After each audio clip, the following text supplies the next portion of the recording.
Vizag steel family channel వీక్షకులకు స్వాగతం. ఈరోజు విశాఖ ఉక్కు వార్తలలోని ముఖ్యాంశాలు. ఈరోజు 9 డిసెంబర్ 2025న న్యూఢిల్లీలో జరిగిన ఎన్జేసీఎస్ సబ్ కమిటీ సమావేశం వివరాలు. సమావేశంకి ముందు అన్ని కార్మిక సంఘాలు అంతర్గతంగా మన డిమాండ్లను ఏకీకృతంగా చర్చించేందుకు విడిగా సమావేశమయ్యాయి.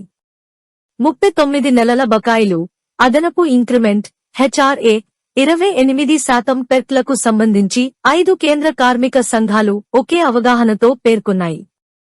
ప్రారంభంలో ఉక్కు యాజమాన్యం నిర్వహణ ప్రస్తుత ఆర్థిక మరియు ఉత్పత్తి దృష్టాంతాన్ని క్లుప్తంగా ఉంచింది. ఉక్కు ఉద్యోగులపై 12% అధిక ఖర్చు జరుగుతోందని యాజమాన్యం తమ ఆందోళనను తెలియచేసింది. మేనేజ్మెంట్ సానుకూలంగా ఏమీ పేర్కొనలేదు. పైగా వారు 10వ రౌండ్ ఎన్జేసీఎస్ తమ నుండి ముగింపు పూర్తయిందని సూచించారు. పెండింగ్లో ఉన్న సమస్యలన్నింటినీ చర్చించడానికి యాజమాన్యం అహంకారంతో నిరాకరించింది మరియు బకాయిలు పొందడానికి ఉద్యోగులకు అర్హత లేదని పేర్కొంది.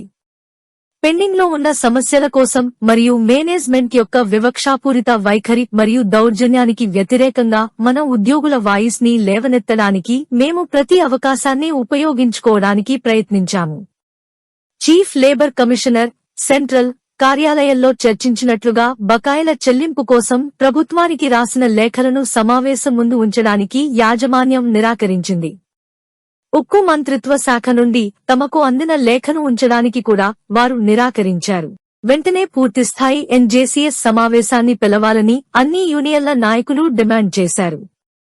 సిఐటియు వివిధ యూనిట్లలో కార్మికుల కొరత మరియు వైజాగ్లో పిచ్చి ప్రైవేటీకరణ డ్రైవ్కు వ్యతిరేకంగా తీవ్ర నిరసనను ప్రారంభించింది. వైజాగ్లో జారీ చేసిన సర్క్యులర్ను అనగా ఉత్పత్తి లక్ష్యం నెరవేర్పుతో జీతాన్ని అనుసంధానిస్తూ లేబర్ కోడ్ను సెట్ చేసిన ప్రమాదకరమైన ధోరణిని తీవ్రంగా నిరసించింది. బకాయిలు, హెచ్ఆర్ఏ, పెర్క్లు మరియు అన్ని ఇతర చట్టబద్ధమైన బకాయిలు ఉక్కు పరిశ్రమ అంతటా బలమైన ఐక్య ఉద్యమం ద్వారా మాత్రమే సాధించబడతాయి అని భావిస్తోంది. మన హక్కులను కాపాడుకునేందుకు మరో పెద్ద పోరాటానికి సిద్ధం కావాలని శ్రేణులకు, కార్మికులకు సిఐటియు పిలుపు ఇస్తోంది. సిఐటియు మరియు ఎస్డబ్ల్యూఎఫ్ఐ తరపున కామ్రేడ్ బిశ్వరూప్ బందోపాధ్యాయ సమావేశానికి హాజరయ్యారు. ఇట్లు లలిత్ మోహన్ మిశ్రా, ప్రధాన కార్యదర్శి, ఎస్డబ్ల్యూఎఫ్ఐ మరియు సిఐటియు. మరిన్ని విశాఖ ఉక్కు ఆర్ఏఎన్ఎల్ వార్తల కోసం మన వైజాగ్ స్టీల్ ఫ్యామిలీ యూట్యూబ్ ఛానల్లో సబ్స్క్రైబ్ అవ్వండి.